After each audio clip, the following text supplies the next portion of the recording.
peut avoir des qualités, on peut être un bosseur, mais il faut tomber dans les bonnes équipes avec le bon entourage. Les gens qui disent qu'il arrive tout seul, c'est faux en fait. Ils se voilent la face. J'avais fait tellement des folies sur le terrain que c'est un mec normal, il ne me remet pas sur le terrain. Il me remet sur le terrain, je fais pire. Peu importe le niveau auquel je vais jouer, je vais prendre du plaisir. Moi, j'ai pas fait du basket pour être professionnel. Moi, j'ai fait du basket parce que je veux jouer. Il y a des mecs qui peuvent venir tenter leur chance en 1 contre 1 mais ils ont et essayer de te battre pour la première fois. Il y en a qui tentent, mais je pense que je vais gagner pendant même jusqu'à 50 ans. Salut Amara, bienvenue pour un nouvel épisode de Mauvaise Langue. Je suis avec une légende du basketball français, l'Amiral. Avant que tu te présentes d'ailleurs, pourquoi l'Amiral ? Tout d'abord, salut Nico, merci pour l'invitation. Ça fait plaisir. Saison 2. Saison 2. Je savais pas qu'il y avait une saison 1, mais c'est pas grave. Oui, mais bon, saison 2, apparemment. Donc, merci de l'invitation. Pourquoi l'Amiral ? Désolé de te décevoir, il n'y a pas d'anecdote particulière. C'est juste que à l'époque, je crois que tu le sais, j'ai beaucoup participé à des tournois de rue, des tournois street. Après. Et on demandait à chaque fois aux joueurs de donner un surnom. Moi, j'en avais pas. Ok. Donc, Amadoun Sidibé, l'organisateur du Quai 54, qui est un ami depuis très très longtemps, devait envoyer les maillots au flocage. Ok. Donc, il me relance. Et là, au buzzer, il me dit, là, il faut absolument que tu trouves un nom parce que j'envoie les maillots au flocage. Donc, je n'ai pas de surnom, parce qu'à l'époque, j'en avais pas. Et il me dit, t'as qu'à mettre l'Amiral. Je dis, oui, mais l'Amiral. Donc, il a mis l'Amiral et après, il s'en est suivi Battleground, etc. Et bon, après, c'est quand même marrant parce que c'est peut-être un des surnoms du basket français. Alors, aux États-Unis, ça se fait beaucoup plus d'avoir des surnoms. Ouais. Mais tu es peut-être un des surnoms du basket français quand on a le plus dit. Tu vois ce que je veux dire ? C'est possible. C'est possible. Mais oui, ça part de cette petite anecdote. Rien d'extraordinaire. Mais vu que j'ai enchaîné les tournois et qu'à chaque fois, il fallait donner un surnom, vu que le tournoi précédent, j'avais donné l'Amiral, j'ai continué. Et à force de les gagner, à force de performer, c'est resté dans la tête des gens. Donc rien à voir avec David Robinson. Non, rien à voir. Oh non, rien à voir. Ou l'armée. J'ai beaucoup de respect pour lui, mais c'est pas un joueur qui me faisait spécialement kiffer. Mais après, le vrai Amiral, ça reste quand même lui. C'est lui. Pas en France, pas en France. On est chauvin. Avant de revenir sur la suite de ta carrière, beaucoup de personnes dans le podcast vont te connaître, c'est sûr. Pour ceux qui suivent un peu moins le basket, peut-être, est-ce que tu peux te présenter, s'il te plaît ? Alors, Amarassi, dit l'Amiral. Bientôt 44 ans, à la fin du mois d'août. 44 ans déjà, tu les fais toujours pas. Apparemment, c'est ce qu'on dit, mais je les ai bien. Je te confirme que je les ai bien, les 44 ans. Du coup, ancien joueur professionnel. J'ai joué au plus haut niveau pendant plus de 23 saisons. Un petit peu partout. J'ai été formé à Lasvel. J'ai joué en professionnel à Lasvel. D'ailleurs, j'ai signé mon premier contrat. J'ai joué au Mans, à Orléans. Faut pas que j'en oublie. Hein.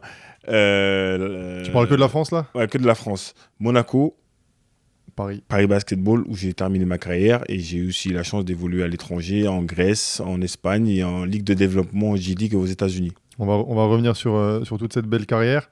Avant de revenir là-dessus, tu viens d'une... tu as aussi ton frère qui joue au basket. Tu as 2 frères qui jouent au basket, il me semble. 3 frères qui jouent au basket. On est 3. Raconte-moi un peu d'où tu viens et surtout cet environnement avec tout le monde qui joue au basket dans la famille. Alors, de base, on n'est pas une famille de basketteurs. Hein. Mes parents sont pas des sportifs, à part ma mère qui faisait de l'athlétisme au Mali, du saut en hauteur.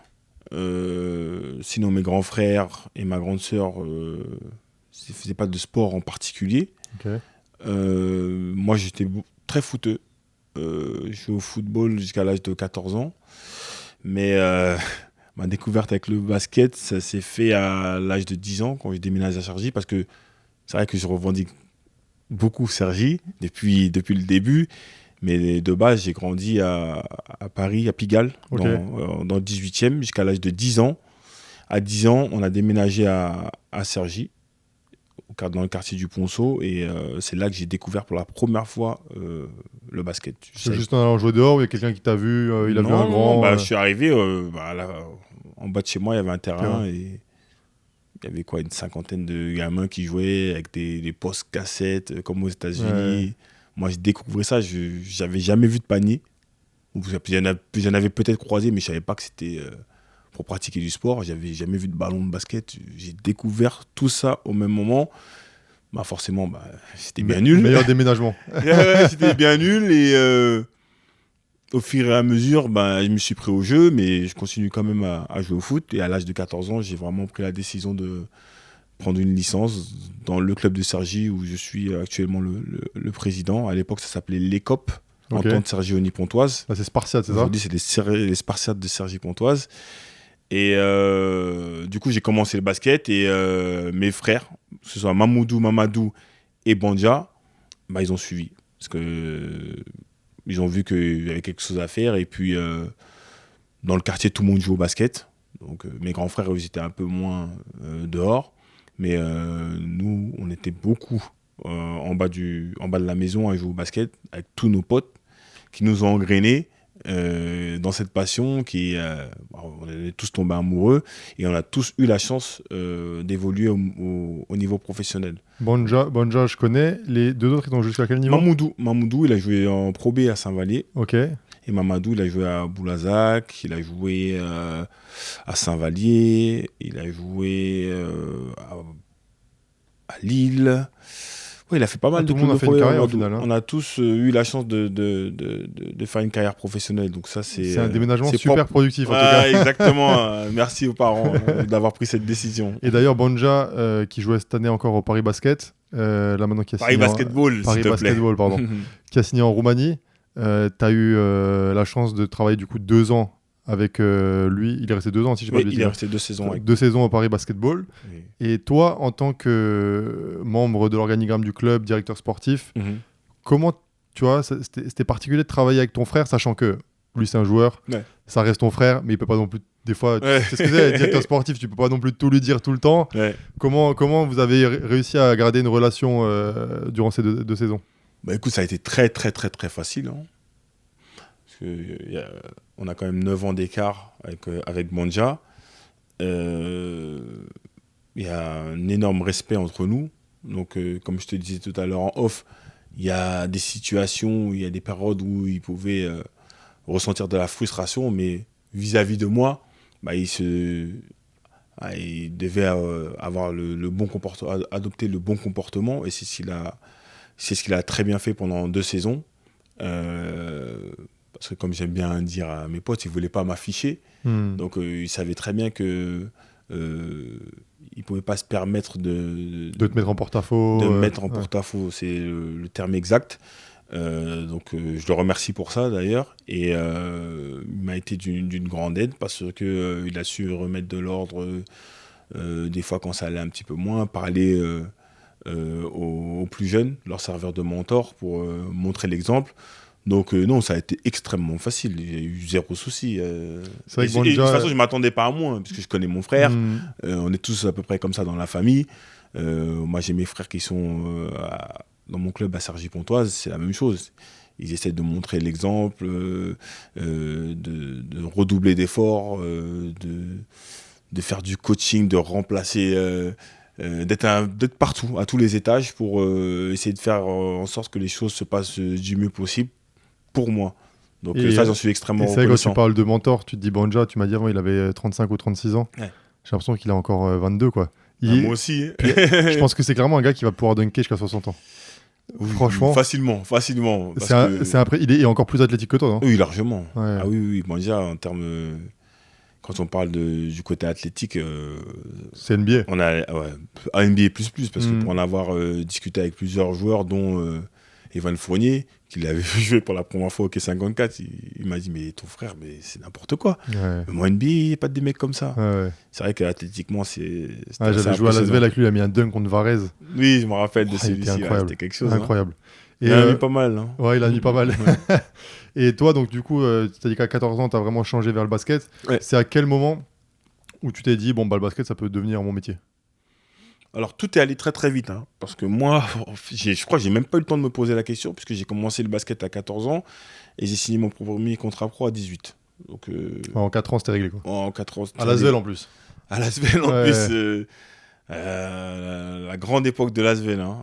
Donc, non, tout allait extrêmement vite.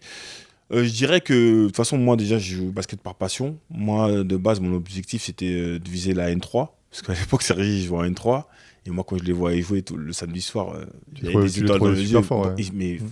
Mais c'est vrai qu'en fait, c'est toute une question de perspective en vérité. Parce que moi, quand je les voyais jouer, pour moi, ils étaient trop forts. Et moi, j'ai encore ce souvenir aussi de voir c'était la Pro B à Mulhouse. Ouais. Déjà, eux, super forts, mais il y avait un gars qui s'appelait Mathieu Gita à Pastat en N3. Ouais. Quand je le voyais jouer, je me disais... Incroyable. En NBA, ils peuvent pas être meilleurs, tu vois. Oui. Et pourtant, mais parce que c'était avec nos yeux d'enfant, tu vois. Donc moi, je me disais, quand j'ai commencé, parce que forcément, je faisais partie des plus nuls parmi mes camarades, et je me disais, mais si j'arrive un jour à jouer à N3, ça serait exceptionnel, tu vois. Donc j'ai progressé extrêmement rapidement, parce que je travaillais comme un fou aussi.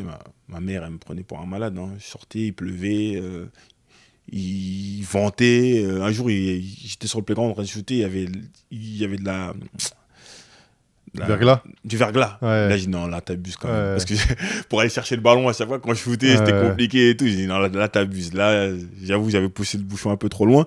Mais c'est vrai que je voulais tellement rattraper mon retard par rapport à mes autres camarades que tout était prétexte à m'entraîner, à aller shooter, à aller regarder des vidéos. À l'époque, c'était avec les VHS, je mettais des ralentis, je reculais, je me retapais les mêmes actions pendant des semaines et des semaines, et je les retravaillais, et je faisais beaucoup, sans le savoir, du travail de visualisation et tout, ouais. Sans le savoir, quoi. Ouais. Quand j'ai fait du coaching, je l'ai su plus tard. J'ai dit, mais putain, mais ça, je fais ça depuis que je suis petit. Et tout. Mais je l'ai développé ça instinctivement, en fait. Et ça m'a énormément aidé dans ma progression. Et moi, je me souviens t'avoir vu à Mulhouse, je crois que c'était la semaine des As. T'avais fait la semaine des As à Mulhouse ou pas? Oui, c'était l'année où je me pète le bras. C'est mon retour, en plus. Je sais plus si c'était ça. Ah non, c'était 2003, ça. Donc t'étais déjà passé... Non, t'étais au Mans, alors. Oui, au Mans. Non, moi je te parle de l'inauguration. Il y avait une inauguration d'une salle, de la salle de Mulhouse, et vous étiez venu faire un match de gala avec Lasvel. Ah bon? Ouais, avec Greg Beugnot. T'as joué avec Artlong? Oui, oh là, oui, d'accord. Il y avait Artlong, c'était cette équipe-là. Putain, pardon. T'inquiète. C'est vrai que c'était une équipe de fous. Hein. Artlong, il y avait Bill Edwards, un truc comme ça aussi, je crois. Non, il n'y avait pas un gars. Je sais pas s'ils ont joué ensemble, mais c'est la même année, oui. Parce que Artlong, il s'est fait couper, et Bill Edwards, il est arrivé en cours de saison. Ouais. Et Greg Beugnot, et je me souviens encore voir comment Greg il criait. Et tu vois, et l'équipe de All-Star de ouf. Et toi, c'était le prospect. La première fois que moi, tu sais, je voyais un gars, on m'a dit, lui, c'est le jeune, il est trop fort et tout. Et t'avais pas trop joué, t'avais quand même un peu joué pour un match de gala. Je jouais pas beaucoup. Mais on sentait que t'étais frustré déjà. Mais franchement, ne me parle même pas de cette saison. C'est la saison. Franchement, en plus, j'en ai parlé il y a pas longtemps avec ma femme. Je crois que c'est la saison qui m'a coupé dans ma progression. Parce que comme je t'ai dit, pendant 4 ans, ça fait comme ça. Les gens ne le savent pas, mais moi, j'étais pas censé signer à Lasvel. J'étais censé aller au State, à Kentucky. Ok. Donc moi, je voulais y aller. Et Lasvel le voyait pas du même œil. Donc ça a été négociation pendant plus d'1 mois. Donc moi, je voulais pas rester. En plus, c'était un contrat qui était inintéressant au niveau financier, tu vois. Donc moi, ça m'intéressait pas. Donc finalement, je suis resté à contre-cœur pour en plus ne pas jouer. Alors que ça, c'est marrant parce que c'était l'année des JO, parce que c'est la saison 2000-2001. Donc on a beaucoup de cadres qui sont pas là en pré-saison. Et là, je fais des matchs de fou. Je fais des matchs à 28 points, à 33 points. Même en tant que pro confirmé, je n'ai jamais refait ça. Mais j'avais une telle confiance. J'avais un tel niveau d'insouciance. En fait, on m'a cassé ça. Tu vois, on m'a cassé ça. Des fois, je rentrais 7 minutes, je mettais 4 points en 7 minutes. Et des fois, il y avait 30 points, je ne jouais pas. Cette saison, elle était chaotique. Et ça m'a coupé dans ma progression. Et c'est là, maintenant, toi, tu as de l'expérience, tu conseilles aussi des jeunes. Tu vois, d'aller dans une équipe avec autant de grands joueurs, enfin, tu vois, de bons joueurs, où, tu vois, t'as raison, c'est pas que le statut, c'est aussi... Enfin, si, c'est le statut aussi, tu vois. C'est pas que les perfs, mais bon, lui, il y a peut-être des choses aussi que le coach voyait, que tu voyais pas. C'est ce que Greg, il me disait à l'époque. Il me disait, oui, mais tu sais, j'ai pas envie de te brûler les ailes, t'es plus fort qu'un tel ou un tel au même âge. Je lui dis, ouais, mais tu les faisais jouer, un tel ou un tel au même âge. Oui, mais c'est pas la même équipe. D'accord, fallait pas me garder alors. Fallait pas me forcer à rester. Ah, c'est pour ça qu'après, tu jouais toujours bien contre Chalon, c'est pour ça que c'était à cause de Greg, en fait. Oui, en partie. Oui. Bon, après, avec le temps, c'est parti, mais après, j'en ai voulu pendant des années parce que ça m'a, même pour la draft et tout ça m'a tué en vérité. Parce que quand je voyais les gars de ma génération comme Mike Pietrus, comme Boris, en plus j'avais demandé à jouer en espoir, on voulait pas que je joue en espoir. Alors que moi j'avais demandé à jouer en espoir pour garder cette confiance. Et tout ce que je pratique avec les pros à l'entraînement pour pouvoir le mettre en application avec les espoirs, on ne m'a pas permis de le faire. Et je voyais, par exemple, je regardais un match, on joue contre Pau, je viens au match des espoirs, Boris et Mike, ils sont en train de terrasser Les espoirs. nos espoirs. Et Moi, ils je jouent en regarde le match des pros qui suit.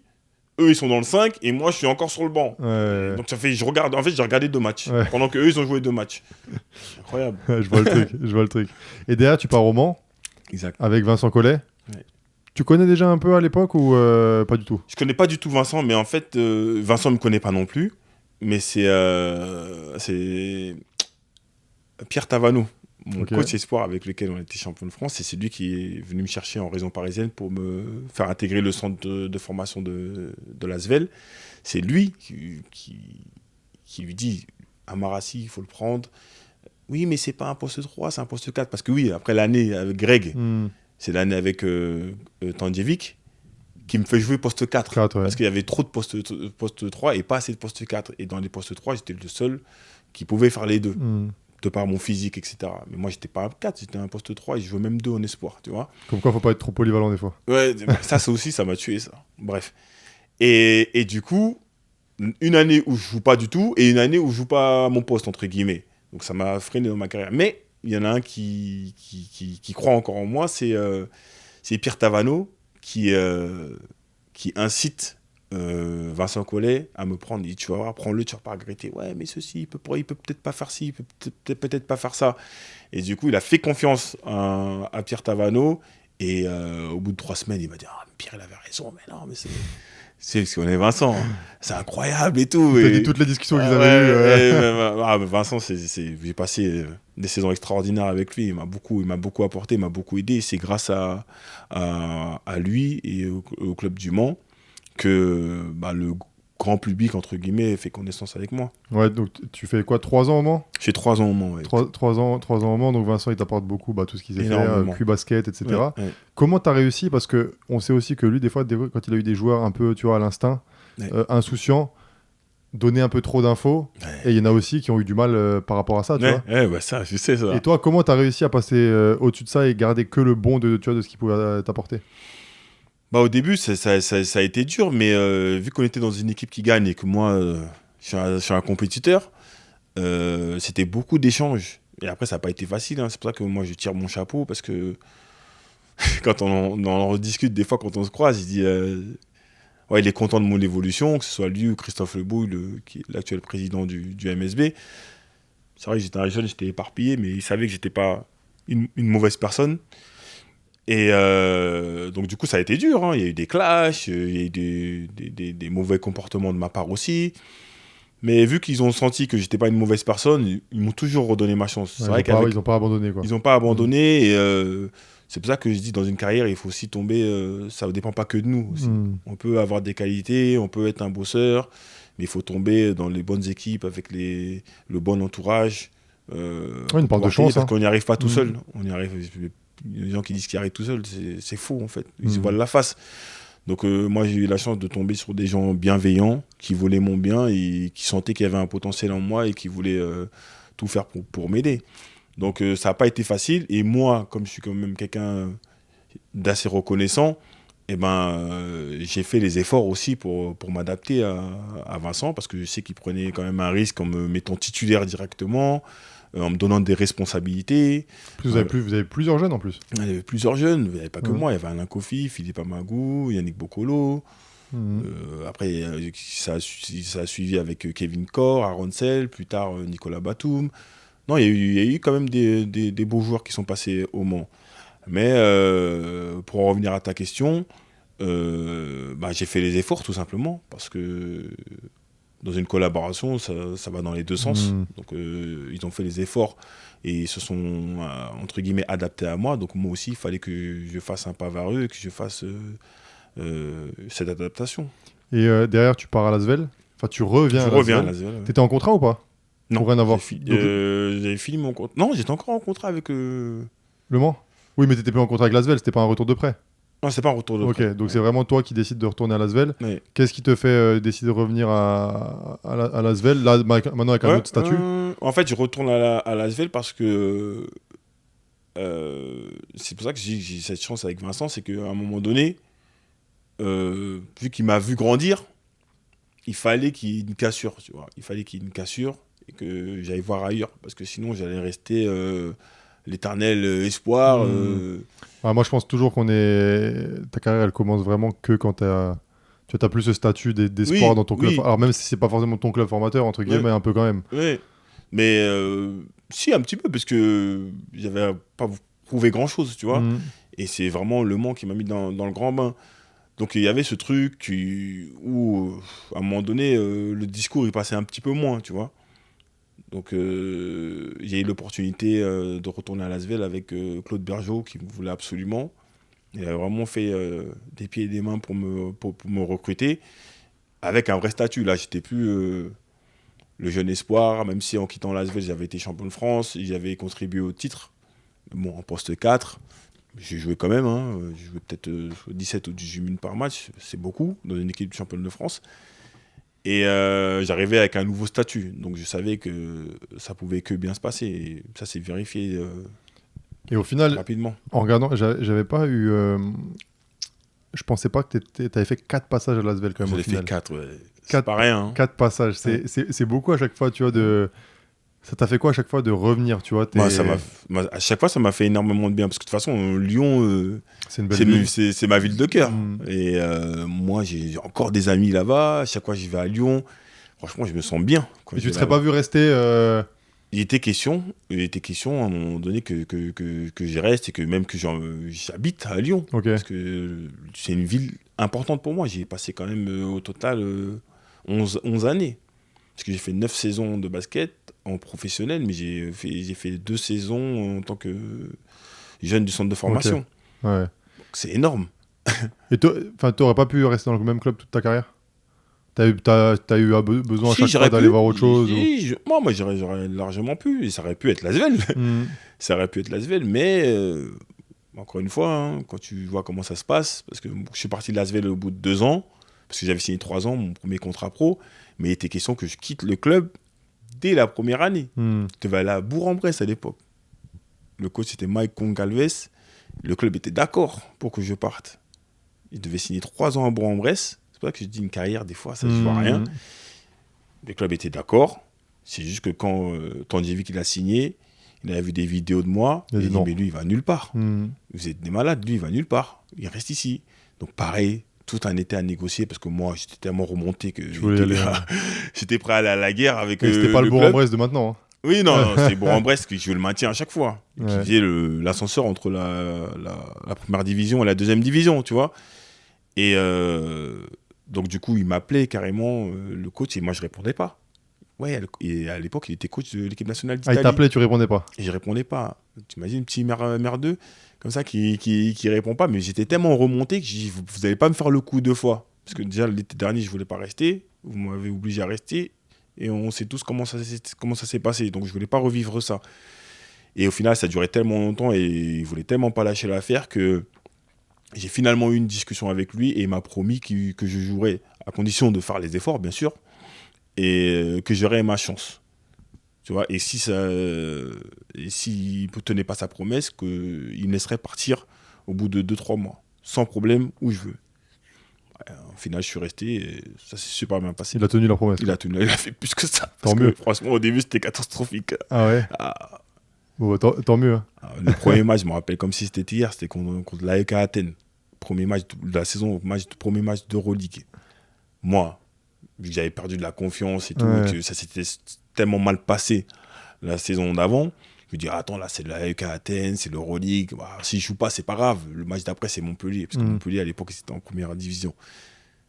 Donc moi, je m'attendais à jouer 0 minutes. Ouais. Et là, 0. 5 majeurs. Non, mais presque. Okay. Premier changement, il m'appelle. Oh, Amara. Il y a un frisson qui passe dans mon corps comme ça. J'étais pas prêt. Mais quand on a tous connu cette sensation de t'es pas prêt et... Je suis rentré, j'ai fait n'importe quoi. Oh, là, t'as même pas aidé. Je dis, mais c'est bon, là, t'as fait le malin, t'as revendiqué que tu voulais jouer. Bah, là, tu vas pas jouer pendant 1 mois. Ça va t'apprendre la vie, tu vas comprendre. Et moi, je suis en train de parler dans ma tête. Je suis plus dans le match. Ouais. Il me rappelle. Alors que moi, j'étais pas prêt. Pour moi, j'allais plus jouer. J'avais fait tellement des folies sur le terrain que c'est un mec normal. Il te remet pas sur le terrain. Il me remet sur le terrain, je fais pire. J'oublie des rotations, on se prend des dunks, je perds des balles. Faudrait que je revoie le match parce que franchement, jusqu'à aujourd'hui, je comprends pas Faut qu'on retrouve ce la match. tête ce qu'il avait dans sa tête. Il me sort, il me pourrit, et c'est normal. Donc moi, je baisse la tête et tout, je suis déçu. Et je me dis quand même, reste dans le match parce que lui, il a l'air d'être fou. Ouais. Il est capable d'être remis sur le terrain et ça n'a pas loupé. Fin du match, il me remet sur le terrain. C'est chaud, je tiens la baraque. On gagne après prolongation. Et en plus, je mets pas le panier. On va pas enjoliver et dire que j'ai mis le buzzer beater, mais je mets le panier de la gagne. Ok. Parce qu'en fait, les mecs, ils me respectaient tellement pas. Et j'avais tellement fait de la bouillie de basket. Ils ont coupé toutes les passes. Et moi, j'étais au poste. C'est devenu une spécialité. En plus, j'étais au poste. Je regarde à gauche, il n'y a aucune passe. Je shoot et je le mets. Incroyable l'histoire. Mais en tout cas, tu vois, rester prêt, ce qu'on dit souvent aux jeunes, mais c'est plus facile à dire qu'à faire, tu vois. Exactement. Et c'est vrai que je vois exactement ce frisson de t'es pas prêt, tu penses pas jouer. Mais encore une fois, c'est parce que le coach, il a joué un rôle capital. Non, t'as eu des gars qui ont cru en toi. 90% des coachs, 99% des coachs, ils te remettent pas après mais mon premier attention, passage. t'as aussi un potentiel. Tu vois ce que je veux dire? Souvent, je vois des gens qui me disent ouais, moi, si j'avais eu l'opportunité. Oui, mais au bout d'un moment, je veux bien. C'est aussi une partie du truc. Ouais, mais le potentiel, l'année d'avant, je l'avais encore plus. Ouais, non, mais ça, je suis d'accord avec toi. Mais sur le long, moi, je parle sur le long terme. Sur le long terme, ouais. Moi, je te parle des gars qui, au bout d'un moment, ils ont fait 15 ans de carrière ou 15 ans et te dire ouais, si j'avais eu ci, ça. Ouais, ok, vrai. pour certains, ok, mais il y en a aussi d'autres. C'est aussi de votre faute. Oui, c'est vrai. Tu vois, C'est vrai. Et après l'Asvel, tu vas en Grèce. Oui. Je me souviens qu'à l'époque, j'avais lu une interview de toi où tu disais qu'en Grèce, on dit toujours demain. Ouais. Ah oui, ça, c'était quoi? T'étais pas payé ou... Non, alors là, pour le coup, moi, j'étais payé tout le temps, moi. C'est vrai que les coéquipiers, c'était un peu plus compliqué. Mais moi, j'étais payé tout le temps. Mais c'est juste par rapport aux problèmes du quotidien. T'as un problème dans ton appartement, on doit te ramener une voiture. C'était plus par rapport à ça. Mais non, au niveau de la paye, non, moi, j'étais payé en temps et en heure, du début à la fin. Et l'expérience là-bas, extraordinaire. Ouais. C'est ma meilleure expérience à l'étranger. Parce que j'ai fait les États-Unis, j'ai fait l'Espagne et la Grèce. Et pourtant, quand j'y suis allé au début, si j'avais eu une autre opportunité, peut-être que j'aurais opté pour l'autre. J'en ai eu une autre, mais j'avais déjà donné mon accord. En l'occurrence, c'était Virtus Bologne. Okay. Mais j'avais déjà donné mon accord à l'AEK. Donc, comme je suis quelqu'un de parole, j'ai tenu ma parole. Et l'AEK, apparemment, c'est un club qui a du mal à payer. Et toi, ils t'ont... Ah non, mais moi, ils m'ont fait plus que mes payés. Moi, parce que même quand je voulais partir, parce qu'après, il y a eu des problèmes, parce que le président allait quitter le club, il voulait me faire partir avec lui au PAOK, etc. Moi, je voulais pas. Et donc, je savais que là, ils allaient plus être payés la saison suivante. Et ben, je suis pas revenu à la reprise. Et ils me payaient encore. Ah ouais. Parce qu'ils voulaient pas me couper dans mon contrat. S'ils me payaient pas au bout de 10 jours, je pouvais partir. Okay. Et eux, ils me payaient. Donc, c'est ça, c'est paradoxal. Parce qu'il y a des mecs qui ne me pas payer. Et moi, si j'ai exprès, je viens pas pour me faire couper et ils continuent à me payer. Ça, à mon avis, en Grèce, ils ont jamais vu. Hein. Tu es le premier gars. Ouais, mais moi, j'ai une sacrée cote en Grèce. Hein. Franchement, les gens, ils ont apprécié mon passage. Et aujourd'hui encore, quand je suis retourné avec le Paris Basketball, les gens se souviennent encore. C'est vrai. Ouais. Et t'as fait qu'un an en plus. J'ai fait que un an. Mais franchement, c'était une année exceptionnelle. Et après, tu pars en D-League à l'époque, G-League maintenant? Non, je reviens à Lasvel. Ah, tu reviens à Lasvel entre-temps? C'est le troisième passage. Ah ouais, 2008-2009. Ouais, et pourquoi du coup, juste un an en Grèce alors et revenir à... J'ai signé 2 ans en Grèce. Ok. Et j'étais sur le point de prolonger même. Ok. Pour 4 ans. Ok. Tellement ça se passait bien. Après, c'est des histoires de Grèce. Hein, parce qu'il faut savoir que l'opportunité de l'AEK, elle est arrivée au moment où le président lâche le club. Et mon président... c'est compliqué cette histoire. Il était président dans un autre club. Qui est monté en première division. Et dès qu'il a vu l'opportunité de récupérer le club de l'AEK, il a lâché l'autre club. Il a déposé le bilan. Il avait déjà signé plein de joueurs. Hein. Il leur a dit, écoutez, moi je vais à l'AEK, vous pouvez me suivre, comme je ne vais pas vous mettre en galère. Ouais. Par contre, je vais remonter une équipe et vous n'allez pas jouer. Parce que de base, c'était des joueurs qui étaient censés jouer le maintien. Tu vois. Et donc, du coup, ils ont dû remonter l'équipe et ils ont fait appel à moi, Kazel Wesson, je ne sais pas si tu te rappelles. Ouais, bien sûr, ouais. Qui était à Strasbourg après, non? Il a joué à Cholet. C'est Cholet, ok, ouais. Donc on se connaissait, puisqu'on s'était affrontés déjà à l'époque. Et du coup, il monte une équipe, on est 18, je crois, dans l'équipe. Puisqu'il avait déjà signé. C'est 2 équipes en une, quoi. Mais il y a des mecs qui ont joué 0 match dans l'année, mais on était 18 dans l'effectif. Mais il les a pas lâchés quand même. Non, parce qu'il tenait sa parole, mais il leur a dit, par contre, vous allez pas jouer, je vais ramener des mecs costauds, parce que c'est la HEC. je jouerai pas. Et les mecs, comme c'était la fin du marché, ils n'étaient pas prêts à prendre le risque de se remettre dessus, tu vois. Et donc, du coup, c'était un jeune président. Il m'a proposé une prolongation que j'ai acceptée parce que ça se passait super bien sur et en dehors du terrain. Mais il n'a pas réussi à tomber d'accord avec l'ancien président de l'AEC. Parce qu'en fait, il était président, mais pas à 100%. Et pour être président à 100%, il lui a fait une proposition en lui demandant de payer ses anciennes dettes. Ok. Ce qu'a refusé mon président. Ouais. Tu vois, donc ils ne se sont pas tombés d'accord. Ça a duré tout un été pratiquement. Et moi, j'attendais à chaque fois. Donc il m'appelait, ne t'inquiète pas, on va régler la situation. Une fois que c'est réglé, on signe et il n'y a pas de problème. Donc finalement, ils n'ont pas trouvé de terrain d'entente. Et comme c'est un opportuniste et qu'il a entendu qu'il y avait une opportunité de récupérer le club du PAOK Salonique cette fois-ci, il est parti au PAOK et il m'appelle et il me demande de le rejoindre. Et moi, je lui dis, il n'y a pas de problème. Comment on fait au niveau du contrat? Oui, bah tu restes sur ton contrat de l'AEC. Je dis, bah non. Moi, je suis à Athènes, je suis à l'AEC, ça se passe super bien, les fans, ils m'adorent. Ouais. Ils faisaient même des chants en mon nom, chose qu'on n'a jamais fait pour moi ailleurs. Je reste à Athènes. Ouais. Je vais pas tenter l'expérience d'aller à Salonique, alors que je sais pas comment ça va se passer. Je veux pas. Soit tu mets plus d'argent, ou soit je reste à l'AEC. Ouais. Oui, mais ils vont pas te payer, ils vont avoir les mêmes problèmes que l'année dernière. Oui, je sais, mais s'ils me payent pas, je pars.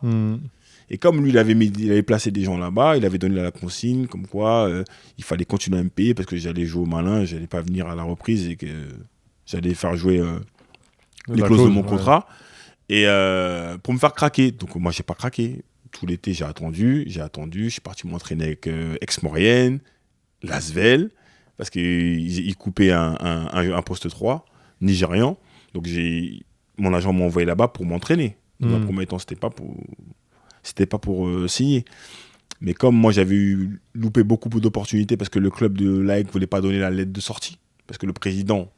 Ah, il voulait que tu reviennes, ouais.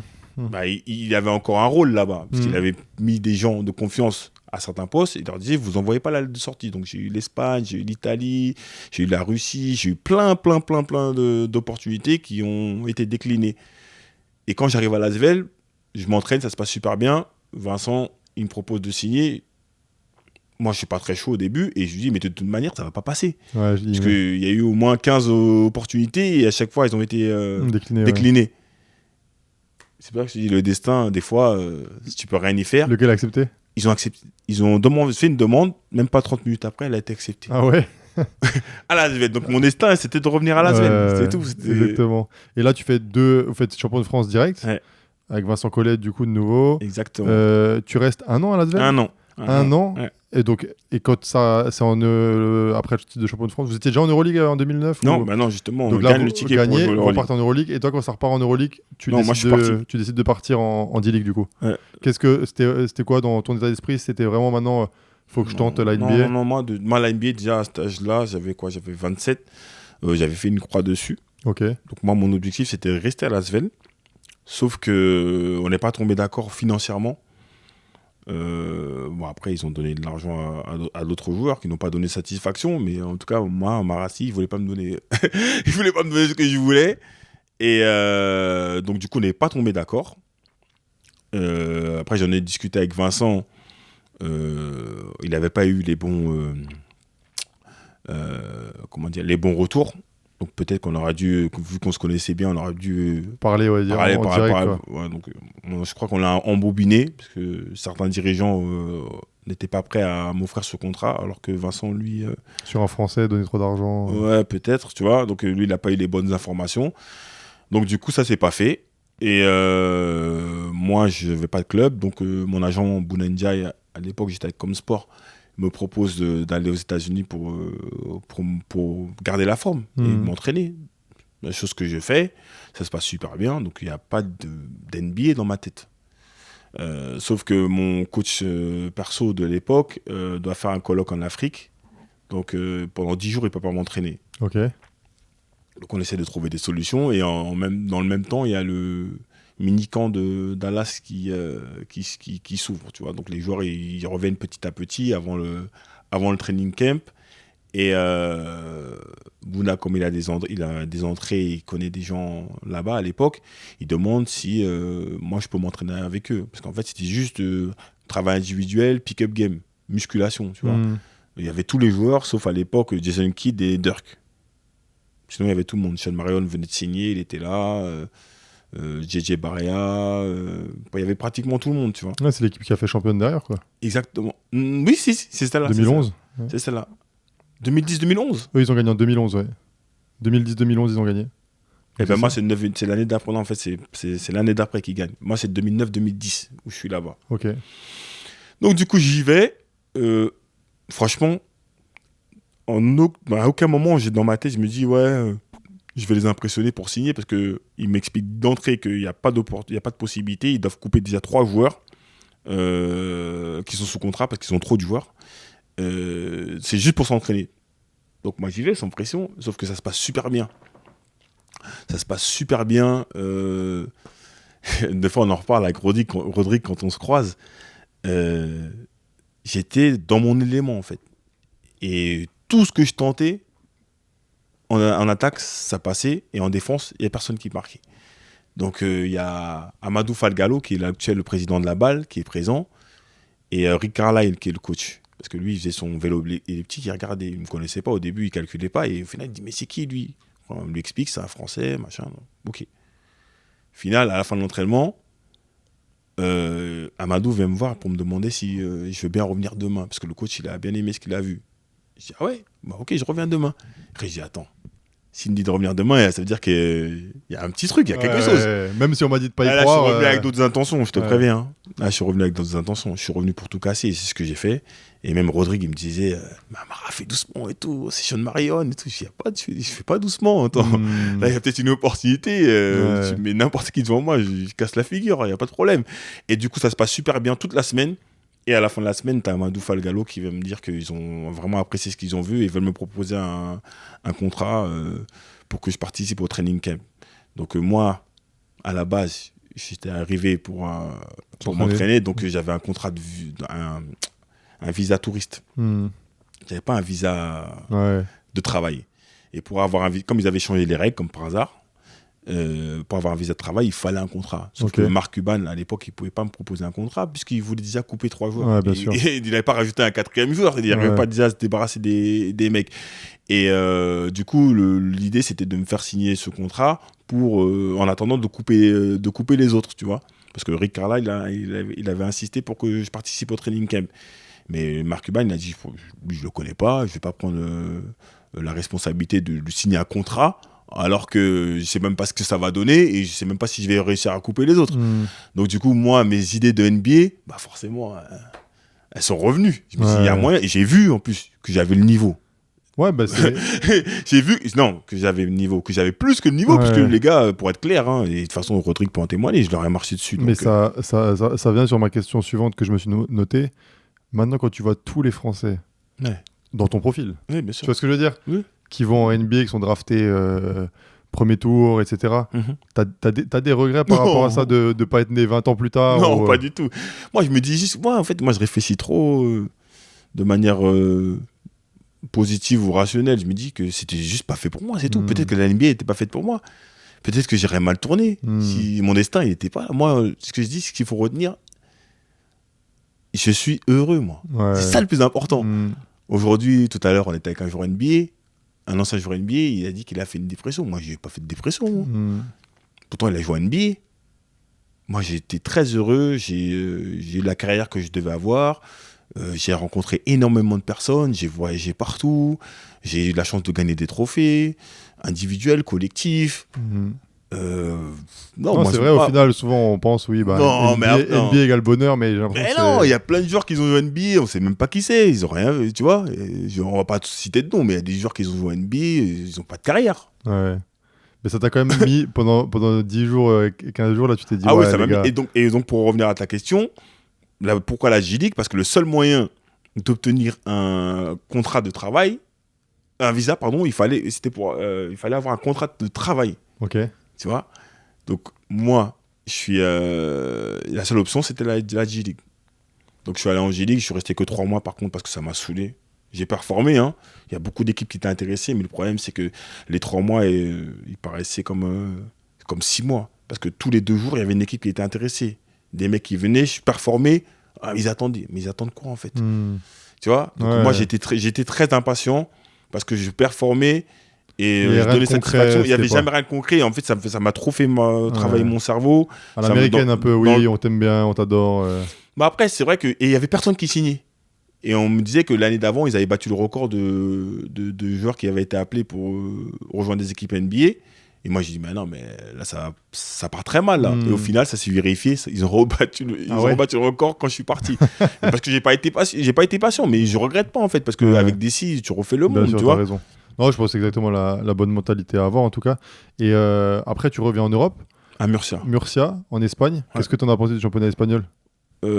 Excellent championnat, mais par contre, l'expérience, que ce soit collective ou individuelle, catastrophique. Par rapport à quoi?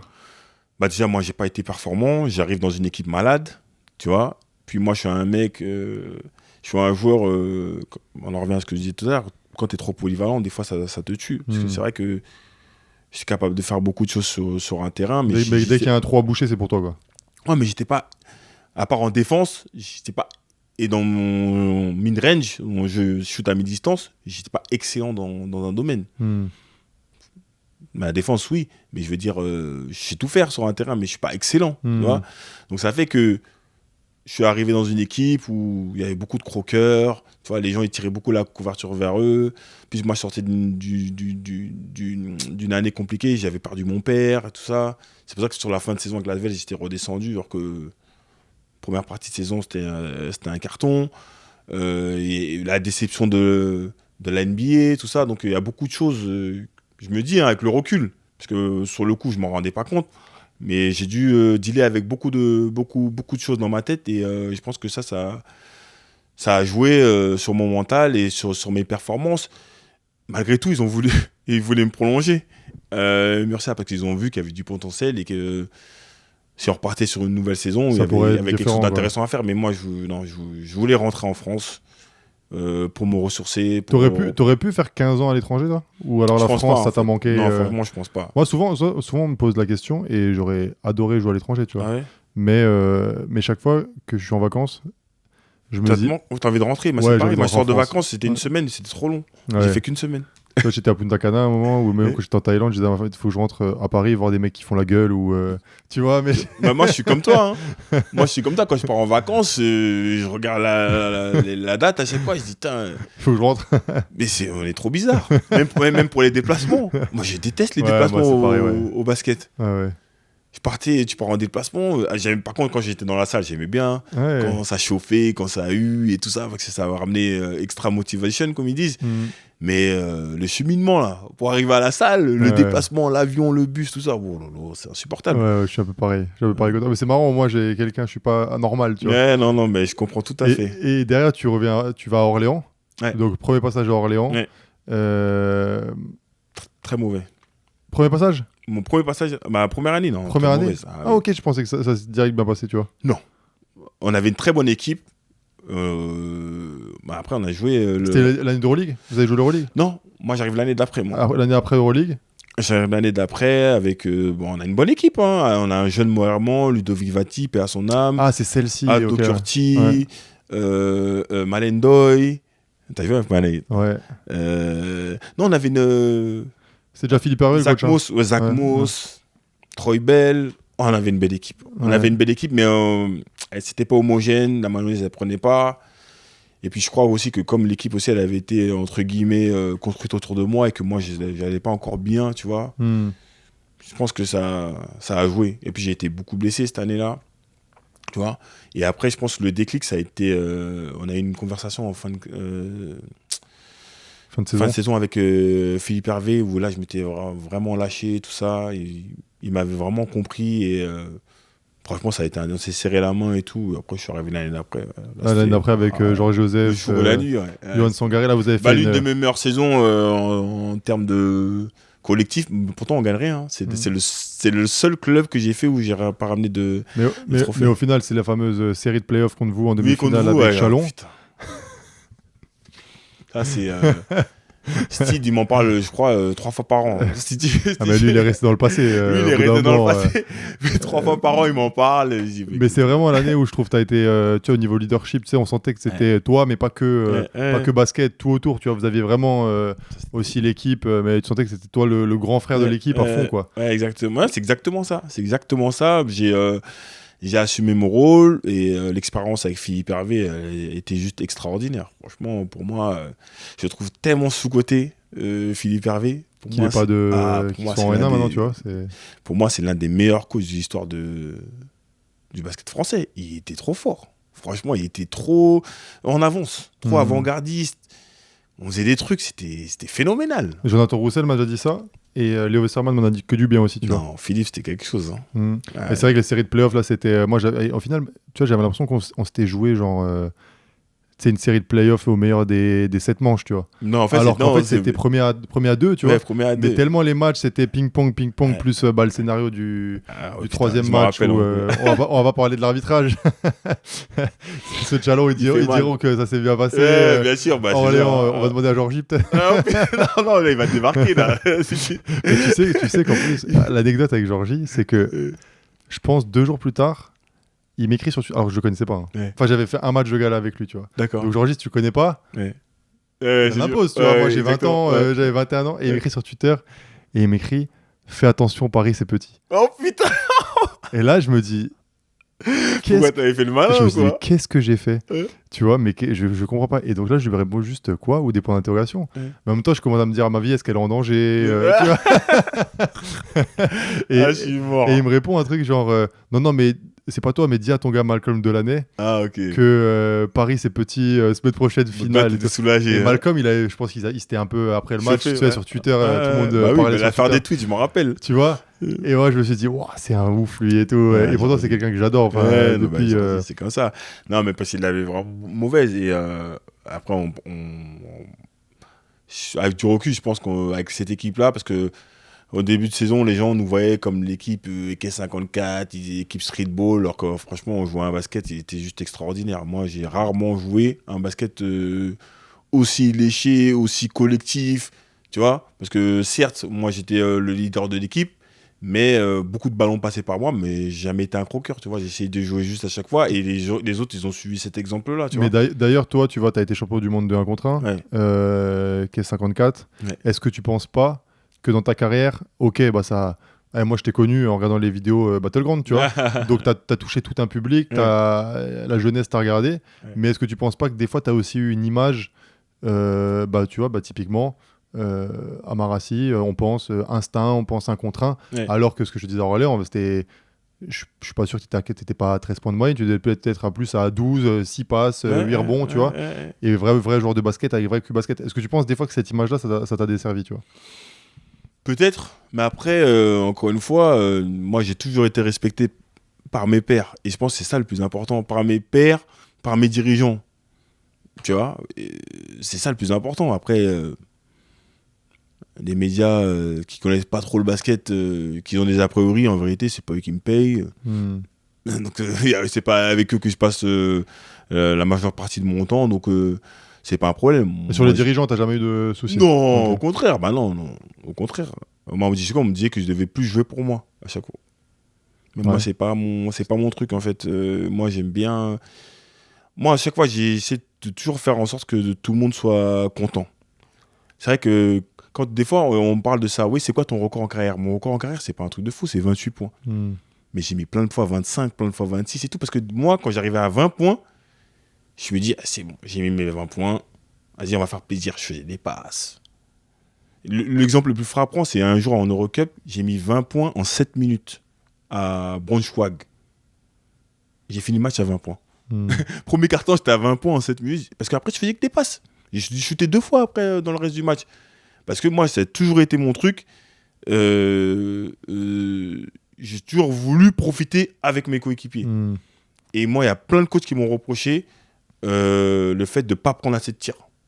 Tu vois? Ouais, t'aurais dû leur dire la dernière fois que j'ai mis 35 points, c'était quand j'étais première année à Lasvel et du coup, j'ai plus joué après. Peut-être aussi, tu vois. Mais Parce que en fait, j'ai eu la chance de jouer dans une équipe qui gagne, de voir que pour être reconnu, il ne faut pas forcément vouloir mettre que des points. Moi, c'est ce que je dis souvent à Bandia et ce que je dis à mon fils aujourd'hui. Il faut se rendre indispensable sur un terrain. Moi, il y a des matchs où je mettais 6 points, mais c'est moi qui jouais le plus. Parce que je défendais, je jouais juste, je prenais des rebonds. J'ai fait gagner des matchs en mettant 2 points. Mais je vais prendre 14 rebonds et le meilleur attaquant en face, il va mettre 6 points à 6 sur 24.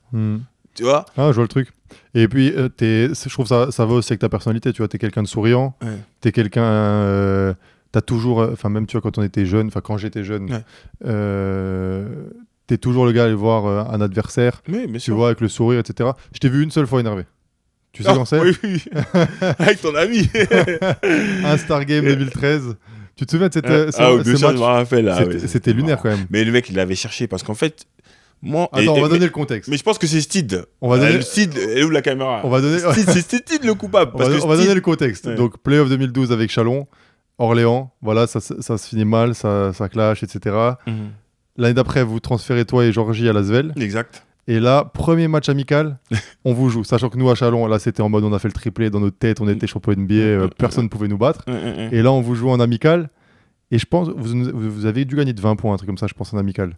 Mais. Ouais, je me rappelle plus. Je sais même pas que c'est. Mais c'était un match amical avec de la tension, tu vois. Je me souviens d'Edwin qui commençait un peu à parler, des choses comme ça. Je pense que tu vois, c'était aussi un peu rentré dedans. Et là, à. Je sais pas, 10 secondes de la fin. Non, c'est à la fin du match. Ouais, t'es sûr c'est à... Oui, c'est à la fin. Fin. Et je me vois encore Georges Joseph essayer de courir. Ouais. Et H-Bam qui l'attrape comme ça. Il était en train de se chiffonner. Il n'arrivait plus à bouger. Et toi et Blake, ça a commencé à partir. Mais je pense que c'est Steed. Parce qu'en fait, Steed, il aimait bien faire ça à chaque fois. Comme il avait peur de moi. Oui, tu avais peur de moi. À chaque fois quand je l'affrontais, il chauffait. Que ce soit à Nancy avec Ricardo Grir et à Chalon-sur-Saône avec Blake. Ouais, Marassi, il a dit, mais je les connais même pas, je les calcule même pas, tes gars. Il nous disait ça tout le temps. Tu vois, mais il a dit, je les connais même pas, les gars. Marassi, il a dit, il va faire ci, il va faire ça. Moi, j'ai jamais fait ça en plus. Tu vois.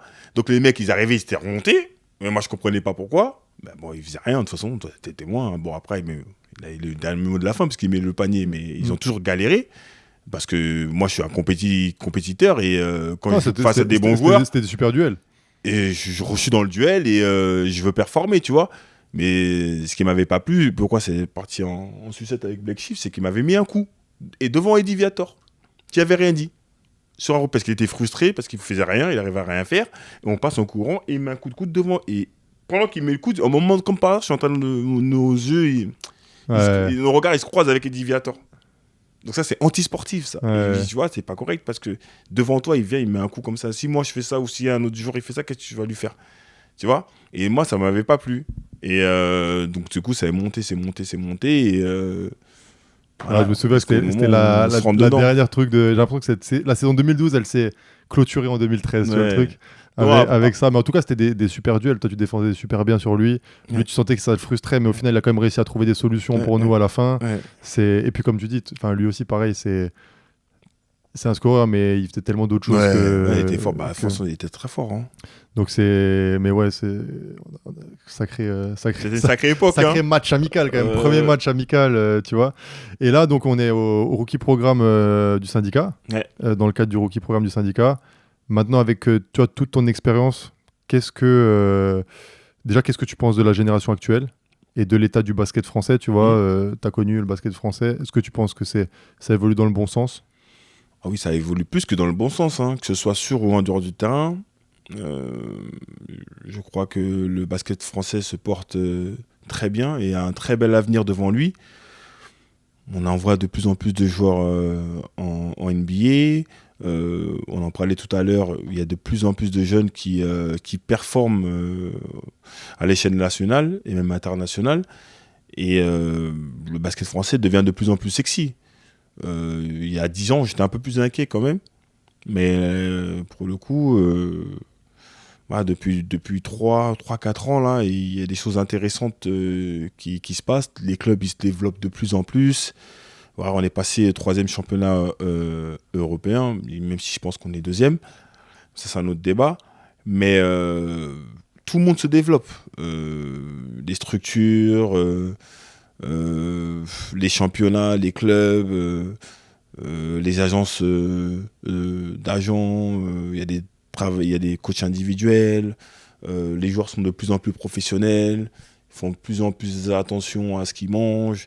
Il y a des programmes comme le Rookie Programme qui t'apprennent plein de choses. Exactement, donc non. Avant, il n'y avait que le All-Star Game.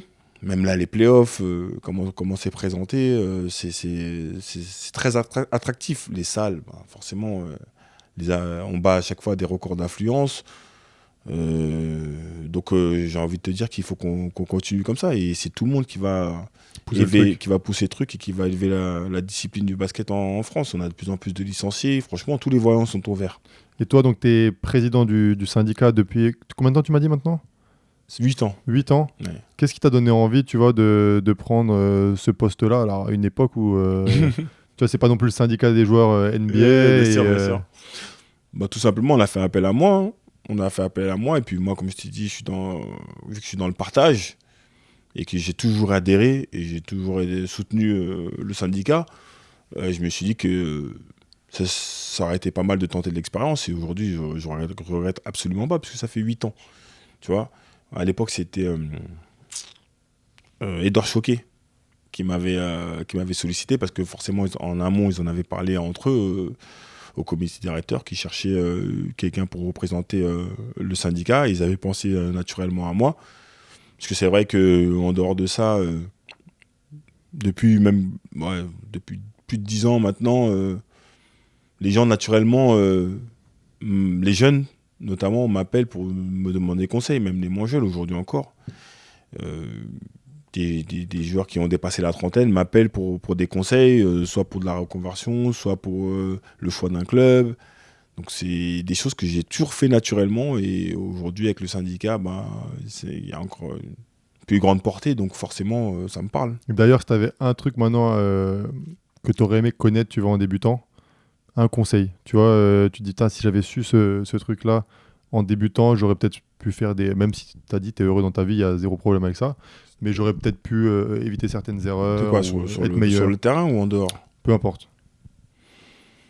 Je dirais plus en dehors alors. Parce que même si je me suis ouvert, parce que on en parle souvent avec les anciens, notamment Vincent, comme je disais tout à l'heure, j'ai conscience que j'ai quand même bien évolué en 20 ans. Mais je pense que je me serais quand même un peu plus intéressé à l'écosystème du basket. Je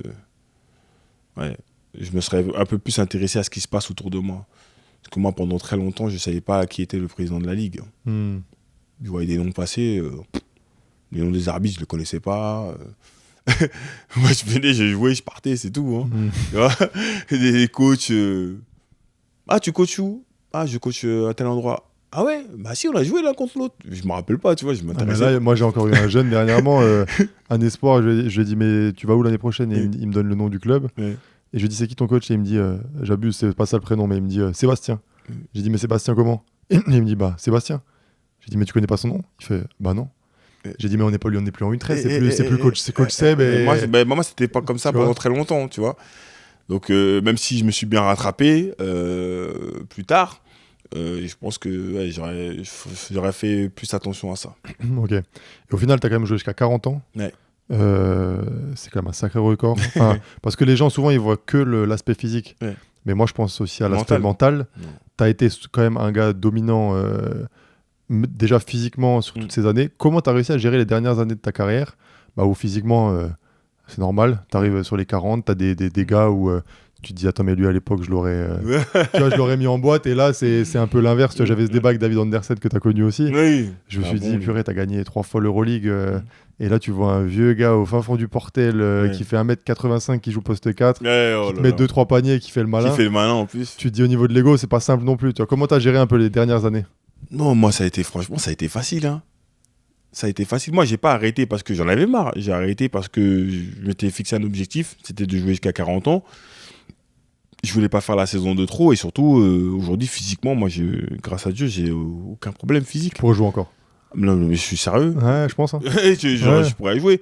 Et d'ailleurs, Jean-Christophe Prat me disait, mais pourquoi tu vas arrêter ? Et je me rappelle, le lendemain du dernier match, t'as Axel Toupane qui m'appelle. Il dit, hey, gros, tu peux pas arrêter et tout. Je dis, mais qu'est-ce que tu me racontes? Ça y est, tout est réglé. Ça y est, on a fait les annonces et j'arrête. Le lendemain, il pouvait pas penser à autre chose, lui. Ouais. Non, tu peux pas arrêter. Tu peux encore jouer. C'est même nous qu'on avait fait le dernier match contre vous à Carpentier. L'avant-dernier à Carpentier. Ouais. Tu vois? Et je dis, et cette année, elle était compliquée parce que je m'étais beaucoup blessé. Mais aujourd'hui, j'ai aucun problème. Et moi, c'était mon objectif. Jouer jusqu'à 40 ans et ne pas faire les saisons de trop pour être bien physiquement. Parce qu'il y a des mecs qui ont arrêté à 35 ans, mais physiquement, ils sont cassés de partout, tu vois. Moi, je me lève le matin, j'ai pas de douleur.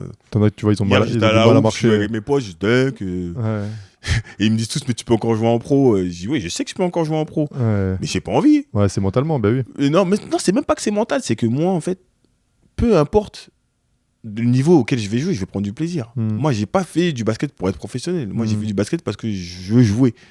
Hier, j'étais à la Hoops, on s'embrouillait entre nous parce qu'on veut gagner. Il n'y a rien à gagner, c'est la Hoops Factory. Tu vois? Mais moi, je prends pas plus de plaisir à jouer une finale. Si, parce que c'est un trophée et tout. Mais je veux dire, c'est le jeu, moi, qui m'intéresse. Donc là, j'ai la chance de pouvoir encore jouer. Et demain, je vais encore retourner à la Hoops. Parce que c'est mercredi, vendredi, dimanche, je fais de la pub en même temps. Tu vois? Et des fois, toute la journée, j'attends, je suis pressé d'y aller.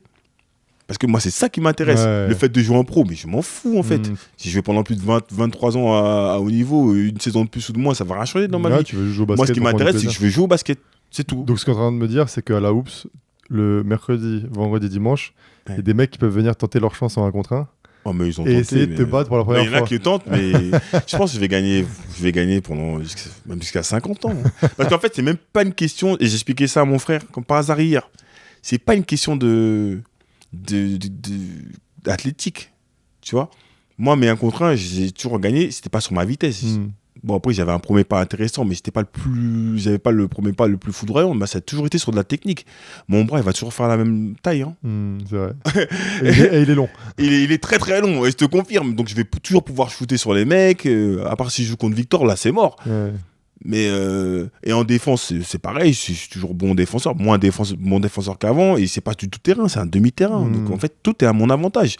Je suis plus fort basketteur techniquement que quand j'avais 25 ans. C'est juste que physiquement, je suis moins fort, mais je suis pas passé de, on va dire, 100% à 30%. Ouais, je vois le truc. Tu vois. Et au final, en préparant le podcast, je me suis rendu compte que tu es quand même passé dans les 3 plus beaux projets du basket français actuel. Donc entre Monaco, Paris Basket et Lasvel. Ouais.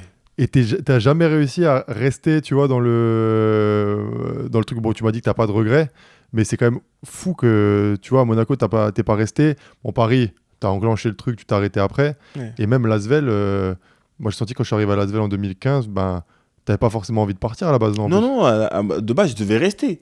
Après, pour les raisons qui leur sont propres, parce que même au niveau du salaire, on était d'accord et tout. Et au final, Tony qui m'appelle pour me dire que finalement, ils veulent partir sur un autre projet. Et moi, ok, j'étais déçu, mais j'ai accepté la situation. Mais moi, dans mon esprit, je voulais finir ma carrière à Lasvel. Tu vois. Ouais. Et pour Monaco, j'avais 1 an de contrat encore avec Monaco. Okay. Mais sauf qu'il y a l'opportunité Paris Basketball qui se présente à moi. Avec la reconversion, etc., etc. Donc moi, c'est une opportunité que je ne peux pas laisser passer. Alors qu'à Monaco, à l'époque, ils ne partaient pas sur des contrats longue durée. Même s'ils m'aimaient bien et que ça se passait super bien, ils n'avaient pas cette vision sur du long terme. Donc je ne pouvais pas prendre le risque de rester à Monaco et que ma carrière se termine et finalement, on n'a rien à te proposer. Ouais. Donc ça a été des négociations. J'ai discuté avec Alexei Efimov, qui est le général manager, avec qui on s'entend super bien, et énormément de respect entre nous. Donc il a compris ma situation. Donc c'est la raison pour laquelle ils ont accepté de me laisser partir. Mais sinon, Monaco, moi, j'étais prêt à rester et finir ma carrière là-bas. C'est pareil. Bon, en tout cas, comme tu l'as dit, je pense que le plus important, c'est d'être heureux. Ah oui. Et t'as l'air heureux. En plus, champion de France en titre. Que demande le peuple. Pour finir l'épisode. Déjà, en tout cas, merci pour tout ce que tu as fait pour le basket français. Merci pour ta personnalité, tu vois, de toujours aller vers les jeunes et même quand on était adversaire, etc. Donc ça, franchement, je pense que tu as fait beaucoup de bien à beaucoup de joueurs. Et avant de finir, tu penses que Paris Basket va faire le back-to-back ou pas? Le back-to-back, je sais pas. Mais il faut te mouiller. Non, une chose est sûre, c'est qu'on va être compétitif. Bah oui, parce qu'après, l'année dernière, j'aurais jamais pu te dire qu'on allait être champion de France et qu'on allait gagner la Coupe de France. Au moins, t'es honnête. Tu vois? Ouais. Mais c'est la vérité. Ouais. Donc après, là, comme on dit, l'appétit vient en mangeant. Là, aujourd'hui, on veut faire au moins aussi bien, mais on sait tous que c'est très dur de gagner les championnats de France. C'est très dur de gagner, en plus quand tu sais qu'il y a des équipes comme Monaco, l'Asvel, je ne sais pas comment ils vont faire, mais ça reste quand même des clubs qui sont très dangereux, très ambitieux, tu vois. Après, il y en a d'autres que je n'ai pas cités, Bourg-en-Bresse ou Cholet, tu vois. Limoges. Donc, tu vois, non, j'ai pas de problème avec les supporters Limoges. Ouais. C'est bon, j'aime pas trop TJ Short en plus. Ah oui, j'ai suivi un peu ce débat. Mais il n'y a pas de débat, les gars. J'ai pas Twitter, moi, tu vois, donc on m'a juste reporté. Ils sont pas objectifs, tes gars. On m'a juste reporté. Viens, on coupe l'épisode avant que... Non, il n'y a pas de problème. Moi, j'ai bien rigolé, en tout cas. Et je regardais les messages avec mes potes, on rigolait, mais les gens, ils disent, c'est leur vie, hein, ils prennent vraiment ça au sérieux. Ouais, Twitter, c'est pour ça que j'ai pas Twitter, en fait. Moi, ça me fait rire, moi. C'est ça qu'ils comprennent pas, les gens. Écoute, Amara, merci pour tout et bonne avec saison plaisir. à toi. Merci beaucoup. Ciao. Longue vie au podcast. Allez, ciao.